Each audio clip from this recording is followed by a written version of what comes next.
Hər vaxtınız xeyir.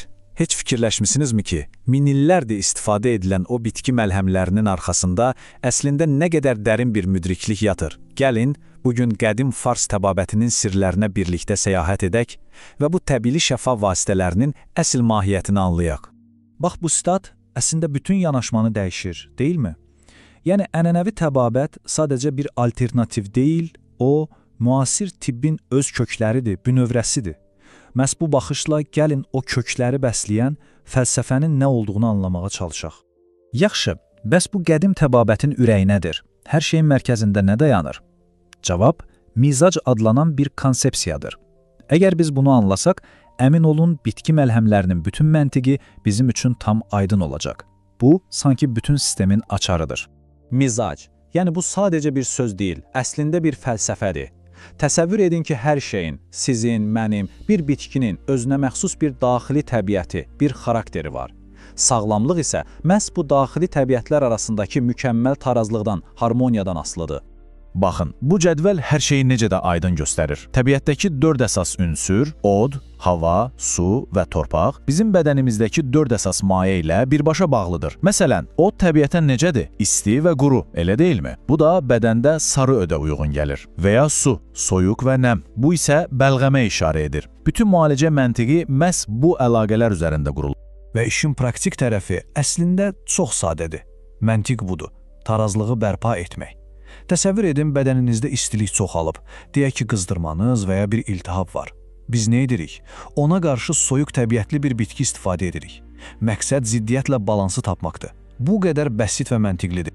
Yaxşı, nəzəriyyə aydındır. Bəs o bitkilər necə olur ki, şəfalı məlhəmlərə çevrilir?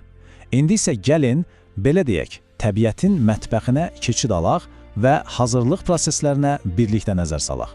Ən sadə və ən çox istifadə olunan üsullardan biri qaynatmadır. Bunu gücləndirilmiş, dərman kimi bir bitki çayı hazırlamaq kimi düşünə bilərsiniz. Proses çox asandır və bu üsul xüsusilə kök, qabıq kimi bərk bitki hissələrindəki bütün faydalı maddələri suya çıxarmaq üçün idealdır. Amma bəzən daha qatı, daha güclü bir şeyə ehtiyac olur. Bax, o zaman tinktura, yəni cövhər hazırlayırıq.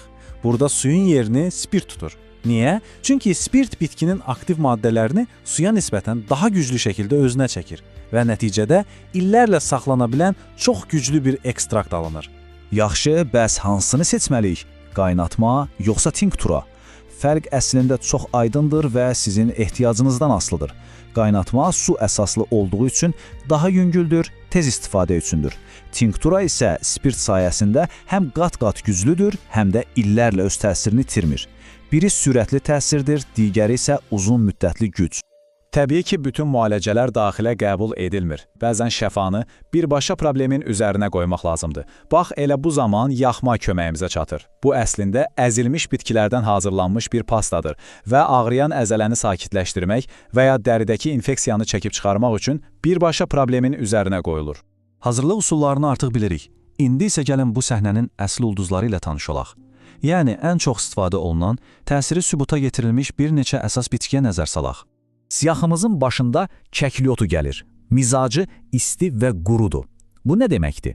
Sanki bədəni içərdən qızdırır, canlandırır. Elə buna görə də soyuqdan gələn problemlərə, məsələn, öskürüyə, bəlğəmə, hətta mədədəki spazmlara qarşı bir nömrəli vasitələrdən biridir. Və əlbəttə ki, çoban yastığı. Buna təbiətin kiçik aptekdə demək olar. Sanki hər dərdə bir dərmandır. Qıcıqlanmış dərini sakitləşdirir, elə bir təbii kortizondur, mədə spazmlarını aradan qaldırır, hətta hormonal balansı tənzimləməyə kömək edir. Möcüzəvi bitkidir, həqiqətən. Və indi, bəlkə də bütün bu söhbətin ən vacib hissəsinə gəldi, təhlükəsizlik. Unutmayın, təbiətin gücü zarafat deyil, bu həm də böyük məsuliyyət deməkdir. Gəlin bu işin qızıl qaydalarına baxaq, çünki bunlara mütləq riayət etməliyik. Dozajın nə qədər həyatı olduğunu anlamaq üçün sadəcə bu rəqəmə baxın. 1 qram. Bəli, sadafotu kimi bəzi çox güclü bitkilər üçün gündəlik maksimum doza cəmi cümlətanı 1 qramdır. Bu bizə çox aydın bir mesaj verir. Bitki təbabətində nə qədər çox, o qədər yaxşı prinsipi qətiyyən işləmir. Dəqiqlik hər şeydir. Gəlin bu əsas təhlükəsizlik qaydalarını bir daha, amma bu dəfə qanun kimi yadda saxlayaq. Birincisi, istifadə etdiyiniz bitkinin mizacını mütləq bilin. İkincisi, dozaya həyati bir məsələ kimi yanaşın.